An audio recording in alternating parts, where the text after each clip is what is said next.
আমি তোমাদের কিসের যাকাতের কথা বলবো, কিসের হজের কথা বলবো, কি বলবো এগুলো? আমি তোমাদের ন্যায় পরায়ণতার কথা, তোমরা যিনি তোমাদেরকে বানাইছে তুচ্ছ পানি থেকে তাকেই তোমরা ধোকা দাও, তাকেই আমরা ধোকা দেই। আর কিসের আমাদের ন্যায়? আমরা যার কাছে ফিরে যাব, যিনি চাইলে উত্তপ্ত আগুনে আমাদেরকে নিক্ষেপ করতে পারে চিরস্থায়ী, যিনি চাইলে আমাদের চূর্ণ বিচূর্ণ করে দিতে পারে, ওনাকেই আমরা ভয় পাই না। আর কিসের ওয়াই জিনিসে তোমাদের এখানে হেদায়েত করে যাবে? কিসের আয়োজন করবে যে আয়োজনে তোমরা হেদায়েত হয়ে যাবে? ইত্তাকু রাব্বাকুম ইয়া নাস, তোমাদের প্রতিপালককে ভয় করো। শোনো, শিরক এই পৃথিবীর বড় অপরাধ, তোমরা এমন অপরাধে জড়িও না। وإذ قال لقمان لابنه وهو يعظه يا بني لا تشرك بالله إن الشرك لظلم عظيم। আর স্মরণ করুন যখন লুকমান উপদেশ দিতে গিয়ে তার পুত্রকে বলেছিল, হে আমার প্রিয় বৎস, আল্লাহর সাথে তোমরা কোনো শিরক করো না, নিশ্চয় শিরক বড় পাপ, মহা পাপ, বড় অন্যায়, বড় জুলম। কত বড় জুলম! এই পৃথিবীর সমস্ত মদ যদি কেউ খেয়ে নেয়, এই পৃথিবীর সমস্ত গাঁজা যদি কেউ একজনে খেয়ে নেয়, এই পৃথিবীতে যদি কেউ একজন 1,00,000 কোটি বছর হায়াত পায়, আর যদি 1,00,000 কোটি বছর শুধু মদ, গাঁজা, জুয়া এগুলো খেলে বেড়ায়, এগুলো ভালো কাজ না। আর কেউ একজন বলল ইয়া আলী মাদাদ আলী, ছেলেদের মোবাইলে গানেটা পাওয়া যায়, মানে হে আলী উপকারী আলী। আলী কি উপকার করবে? রাদিয়াল্লাহু আনহু, রাদিয়াল্লাহু আনহু, আল্লাহ ওনার উপর সন্তুষ্ট হন, আল্লাহ ওনাকে জান্নাতুল ফেরদাউস দান করুন। উনি আমাকে কি উপকার করবে আজকের দিনে 2024 সালে?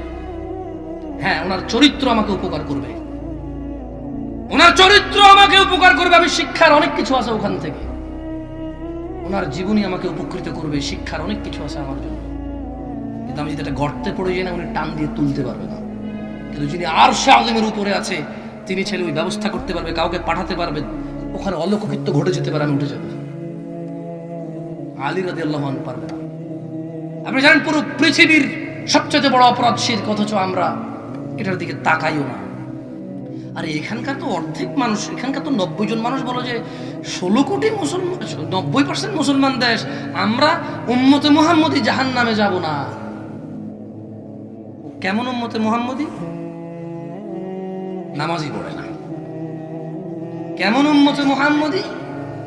দাড়ি রাখা সুন্নত এজন্য রাখে না। দাড়ি রাখা সুন্নত এজন্য। আরে এই প্রোগ্রামের ব্যাপারে আমি তেমন জানি না, তবে আমি আমার এলাকায় বহু প্রোগ্রাম চিনি।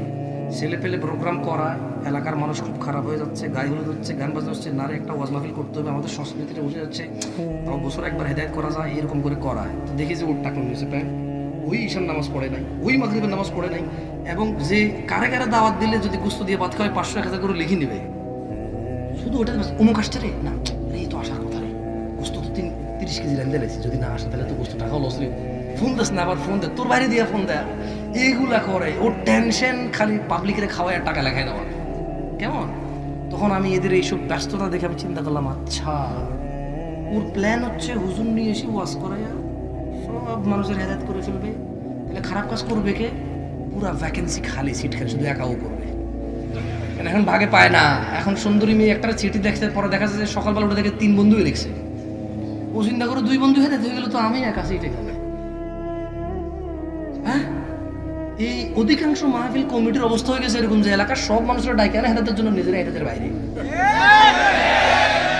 ওয়াল্লাহ, আপনাদেরকে তো আমি চিনি না, বাট মাহফিল কমিটি তো আমার সাথে 1 মাস আগে কথা বলে, 15 দিন আগে কথা বলে, 10 দিন আগে, 5 দিন আগে, 2 দিন আগে কথা বলে। কি যে শ্রদ্ধা সম্মান! আয়সা দেখি যে টাকা সে প্যান্ট ফুল ক্লিন শেপ। এখন আপনি বলবেন যে তো হুজুর আপনি কি বলতেছেন যে ক্লিন শেপ ওরা মাহফিল করাবে না? আরে ভাই, আমি কখন বললাম এটা? আমি বললাম যে ওর উদ্দেশ্য হচ্ছে পুরো এলাকায় হেদায়েত হবে, ও হবে না। কেন হবে না? তখন অপরাধগুলো সব উন্মুক্ত থাকবে, সিট পাওয়া যাবে, মানুষ যারা অপরাধী তারা চিন্তা করবে এই কারে দিয়ে করি, তখন ওই একমাত্র অপরাধী থেকে যাবে আরামসে। খালি ও একলা রাজত্ব করবে, অপরাধী অপরাধের রাজত্বের মধ্যে একলা রাজা হবে। এই হলো মাহফিল কমিটির অবস্থা। এটার ব্যাপারে আমি জানি না, আল্লাহু আ'লাম। মাশাআল্লাহ, তাবারাকাল্লাহ, মাশাআল্লাহ, মাশাআল্লাহ, আল্লাহ কবুল করুন। আমি তবে আমি দেখেছি তো ছোট মানুষ তো ওয়াজ কি করবো বলেন, এগুলো মাথা মতো গরম হয়ে গেলে ওয়াজ করা যায় না। হ্যাঁ, আল্লাহ আমাদেরকে বোঝার তৌফিক দান করুন, আমিন। আপনাদের মধ্যে কেউ কি চান আপনার জীবনে যে জুমার নামাজটা পড়ছেন, এই যে সুবহানাল্লাহ বলছেন, আচ্ছা সুবহান বলেন তো, সুবহানাল্লাহ, সুবহানাল্লাহ, সুবহানাল্লাহ। আচ্ছা, এটা যদি জিজ্ঞেস করি এখন কাউকে, তুমি কতটুকু নেকি উপার্জন করছো, কেউ কি বলতে পারবে? গুনতে পারবে? আল্লাহ নবী একটা মাপ কাটি দিয়ে গেছে। তিনি বলছেন, যদি কেউ সুবহানাল্লাহ বলে, জমিন আর আসমানের মধ্যবর্তী জায়গাটা নেকিতে পরিপূর্ণ হয়ে যায়। মানে সুবহানাল্লাহ যদি কেউ বলে তো কত নেকি আমি জানি না, বাট আল্লাহ নবী বলছে যে আসমান জমিনে যে ফাঁকা জায়গাটা পরিপূর্ণ হয়ে যায়।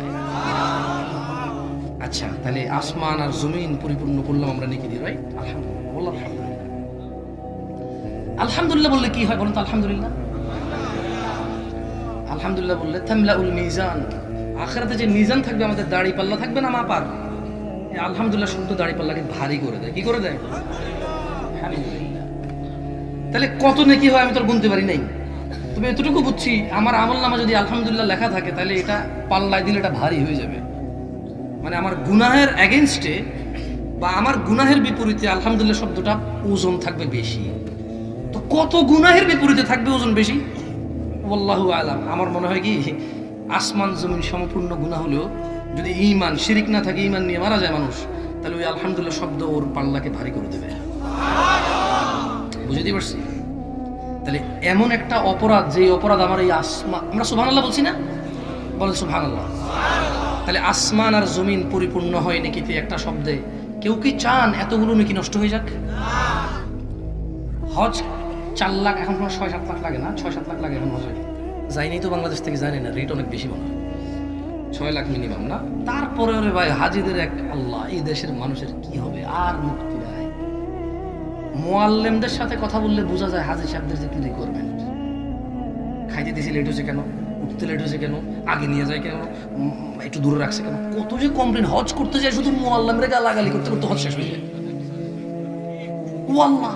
আমি বলি যে হ্যাঁ, কিছুদিন পর একটা সার্ভিস চালু করতে হবে যে आओ हमारे साथ मक्के में, तो क्या होंगे, हम क्या करेंगे, लोगों को रखेंगे, ऐसे अंगूर लेके खड़ा होंगे, तुम मक्के में जाओगे, ऐसे सोओगे और अंगूर खाओगे, भाई हम तुम्हारे लिए इतना कर देंगे, और क्या, आओ हमारे साथ, पैसा कितना चाहिए, 12 लाख दे देना बस, 2 खादिम तुम्हारे आगे पीछे रहेंगे, तुम टॉयलेट पे जाओगे। अबे भाई और क्या बोल रहे हो, হাজি হয়ে গেছে এরকম বিলাসিতার জায়গা। আল্লাহ, আমি নিজে দেখছি যে হাজি গালাগালি করতেছে। আমি দেখছি হজ করে এসে এক ওয়াক্ত নামাজও পড়ে নাই। He don't know the basic. সে বেসিকই জানে না ইসলামের। কি জানে না? বেসিক জানে না ইসলামের। ওয়াল্লাহি এই বেসিক জানে না ইসলামের। হজ ফরজ কার উপরে বলতো? আরে 5 ওয়াক্ত নামাজের উপর, তারপর তো সমর্থ। যে 5 ওয়াক্ত নামাজ পড়ে না তারপরে ফরজই তো না, তারপরে ফরজ 5 ওয়াক্ত নামাজ পড়া। বুঝতে পারিনি মনে হয়, মাথা মতো গরম হয়ে আসতো আসে। ও আচ্ছা, একটা কথা বলি, মনে কষ্ট নিন না কেমন। এই ক্যামেরাগুলো সবাই দিকে ফেরানো না, আপনাদের পিছনের ক্যামেরা বন্ধ করেন। যারা যারা ঈশান নামাজ পড়ছেন, মিথ্যা কথা বলেন না, আল্লাহর দিকে তাকে। আমি তো কোনো নাম জানি না, না এই কেউ ক্যামেরা করবেন না, ক্যামেরা বন্ধ করুন 2 মিনিট। ভাই বলে আপনি শরম দিয়ে গেলে পর আত্মহত্যা করে ফেলো, আস্তাগফিরুল্লাহ। इतना आदमी के सामने मैं बेनमाजी, ये पता चल गया लोगों को। আচ্ছা, ক্যামেরা বন্ধ। সহ সহ যারা যারা ঈশান নামাজ পড়েন না, এই ক্যামেরা বন্ধ করো। তুমি বোঝো না কথা বাংলা ভাইয়া? আরে ভাই, আমানত রাখো, কথা দিলে কথা রাখো, বন্ধ করো কেন? যারা যারা আজকে ঈশান নামাজ পড়েন নাই তারা বসে থাকেন, যারা কষ্ট করে পড়ছেন তারা কষ্ট করে দাঁড়ান প্লিজ। যারা পড়ছেন শুধু তারাই দাঁড়ান, যারা পড়েন না বসিয়েন না। আল্লাহর দিকে বলি, আল্লাহর জন্য বলি। হ্যাঁ, আমি এই জায়গা বিশ্বাস পড়ছে, এখানে পড়ছে না? মাশাআল্লাহ, বসে বসে না, এভাবে যাচাই হবে না, এটা বাংলাদেশ। আমি সরল সহজ মনে বলে দিছি, এরা তো বিশ্বাসঘাতক করলো কেউ কেউ। হ্যাঁ, আচ্ছা আচ্ছা আচ্ছা আচ্ছা, ওকে। ফজরের নামাজ কে কে পড়ছেন শুধু তারা দাঁড়ান বাস। ভাইয়া ये बात सही नहीं है, ये बात ठीक है। সুবহানাল্লাহ। আচ্ছা আচ্ছা, বসেন, কষ্ট দিয়েছে। আচ্ছা বসেন।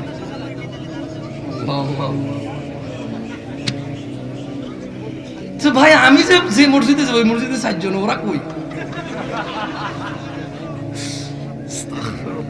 আমি বনশ্রী আজকে জুমার নামাজ পড়ছি, 5 তালা মসজিদের জায়গা না হইয়া অলি গলি আইডিয়াল স্কুল, তারপর হচ্ছে যে টয়লেটের সামনের জায়গা সব পরিপূর্ণ, ওখানে আমি ফজর নামাজ পড়ছি আজকে 4 কাতার।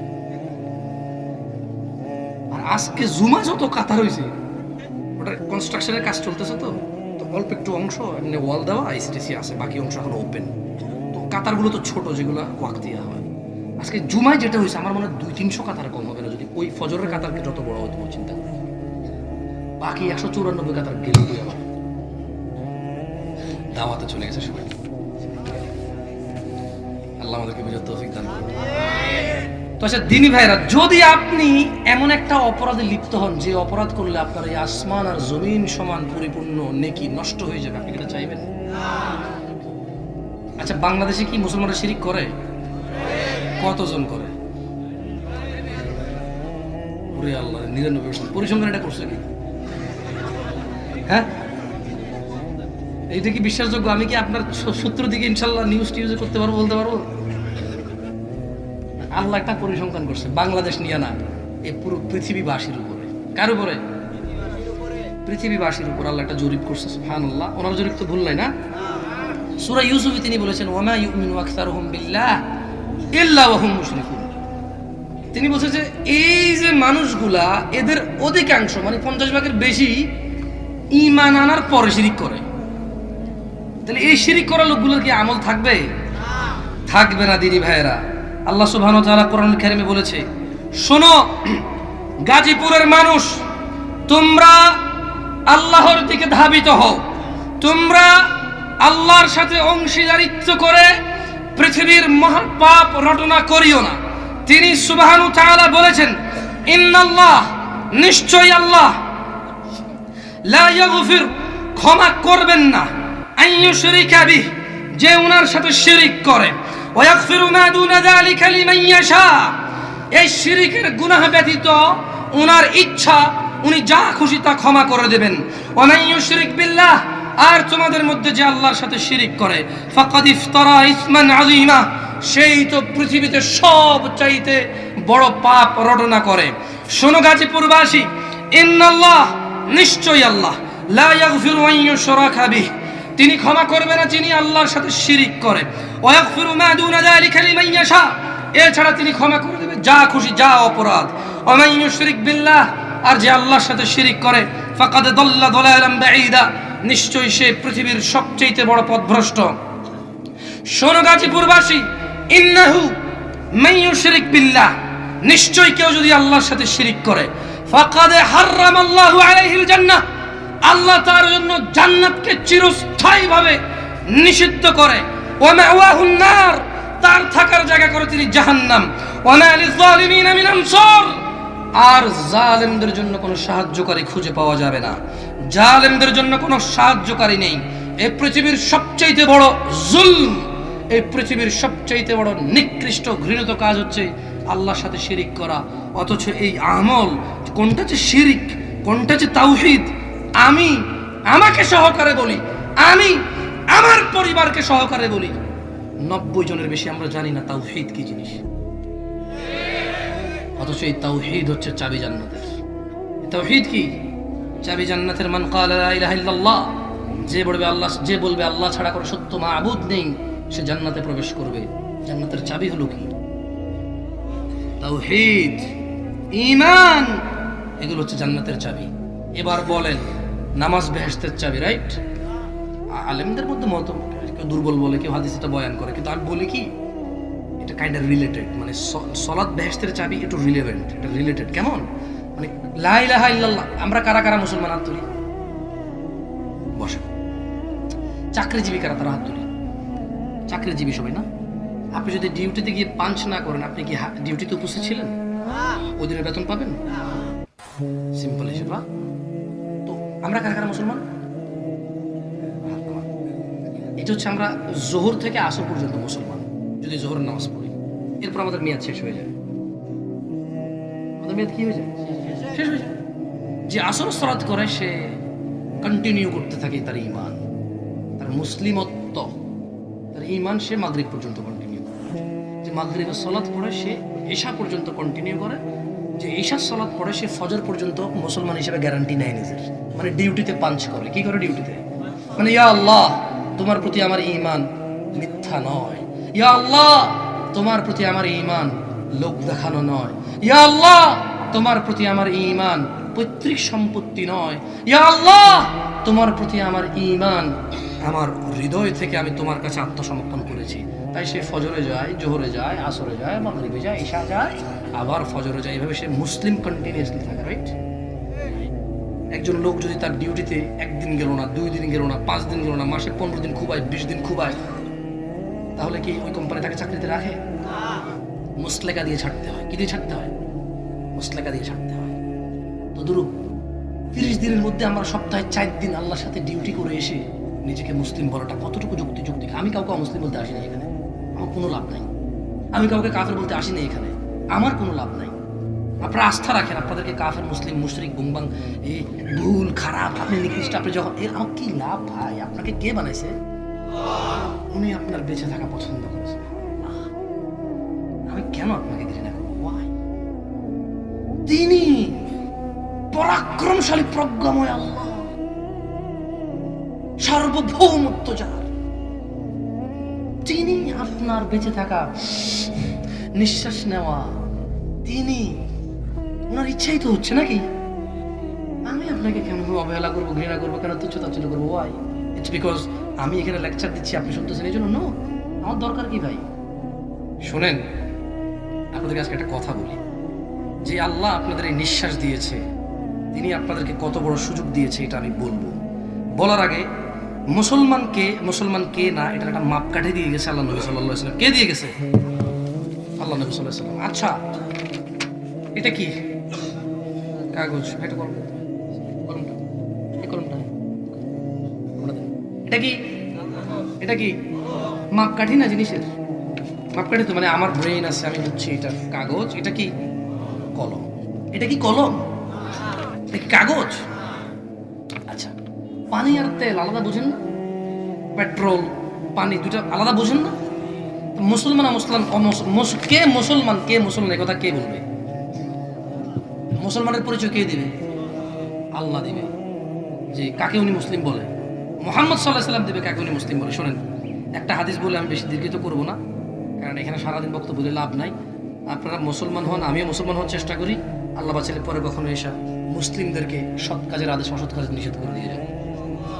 কারণ তিনি সুবহানাহু ওয়া তাআলা বলেছে, ইয়া আইয়ুহাল্লাযীনা আমানু, হে তোমরা যারা ঈমান এনেছো, স্পেসিফিক করেছে, এটাকে একক আলাদা করেছে, মানুষকে বলে নাই, মুমিনকে বলেছে।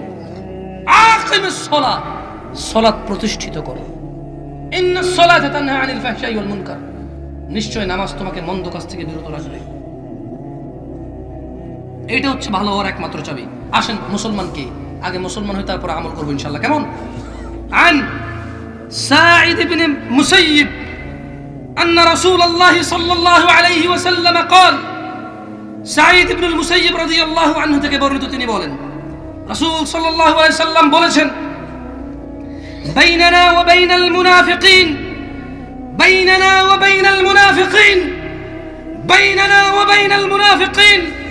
ও গাজীপুরবাসী, ও গাজীপুরের ধনী ও দরিদ্ররা, ও গাজীপুরের শিক্ষিত অশিক্ষিতরা, ও গাজীপুরের মহিলা ও পুরুষরা, ও গাজীপুরের সুস্থ অসুস্থরা, ও গাজীপুরের দাম্ভিক ও নিরীহরা, জেনে নাও তোমাদের ও আমাদের প্রিয় নবী মুস্তাফা সাল্লাল্লাহু আলাইহি সাল্লাম বলছেন, বাইনানা মুসলমান, ওয়া বাইনাল মুনাফিকিন, মিথ্যুক মুসলমান, মিথ্যা ঈমানের দাবিদার, বাইনানা সঠিক ঈমানের দাবিদার, সঠিক মুসলমান, ওয়া বাইনাল মুনাফিকিন, মিথ্যুক মিথ্যা ঈমানের দাবিদার, বাইনানা ওয়া বাইনাল মুনাফিকিন শুহুদুল ইশা ওয়াস সুবহ লা ইস্তাতিউনাহুমা। ও গাজীপুরবাসী, আল্লাহর নবী বলে দিয়ে গেছে, ও মুসলমানরা তোমরা জেনে নাও, নিশ্চয়ই মুনাফিক আর মুসলিমের মধ্যে, মানে যে লোকটা ঈশার নামাজ আর ফজরের নামাজে যায় ওটা হচ্ছে আসল মুসলমান, আর যে লোকটা ফজরে আর ঈশায় যায় না, মসজিদে নামাজ পড়ে না, ওটা হলো মুনাফিক। হ্যাঁ, এটা হলো মাপকাঠি। তাহলে মুনাফিকের মাপকাঠি হচ্ছে ফজর আর ঈশা। কি ফজর আর ঈশা? এই হাদিস থেকে দিলাম, বুঝে আসছে না? আসে নাই। মুনাফিক কে? যে ফজর থেকে ঈশা পর্যন্ত সালাত আদায় করে আসে। আমি আপনাকে বলছি,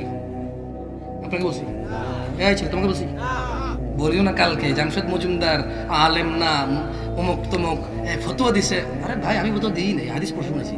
ফতোয়া তুমি দাও। আহা, যদি বলো যে হুজুর এটা কেমন কথা, মুস্তাদে আহমেদে হাদিসটি শুদ্ধ হিসেবে আসছে। হাদিসের বইয়ের নাম কি?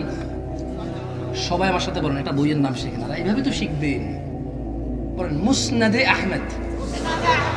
এটা একটা হাদিসের গ্রন্থ। এটা কি হাদিসের গ্রন্থ? আপনারা যারা সিয়াসিত্তা বলেন অথবা কুতুবে সিত্তা বলেন, এটার মধ্যে আসে। কেমন? না ভালো হয়েছে, আলো কমে গেছে, ভালো হয়েছে, সুন্দর। মোবাইলের আলো বেশি দেখা যায় আমার। ওকে, তাহলে মুসলমানকে যে ফজর থেকে ঈশায় যায় বাইনা না, মানে আল্লাহ নবীর উম্মত কে? আরে টেনশন নেন কেন, নাশকতা হবে না, এটা তো আচ্ছা। একটু কথা বলি না আমার সাথে, কেমন? তাহলে আল্লাহ নবী কি বলেছে? সাঈদ ইবনুল মুসাইয়িব। বলেন সাঈদ ইবনুল মুসাইয়িব। আচ্ছা, এখানে অনেকে আছেন জীবনে একটা হাদিসও পড়েন না, রাইট? চলেন আজকে আমরা একটা হাদিস পড়ে নেব। কি পড়ে নেব? রাজি আছেন?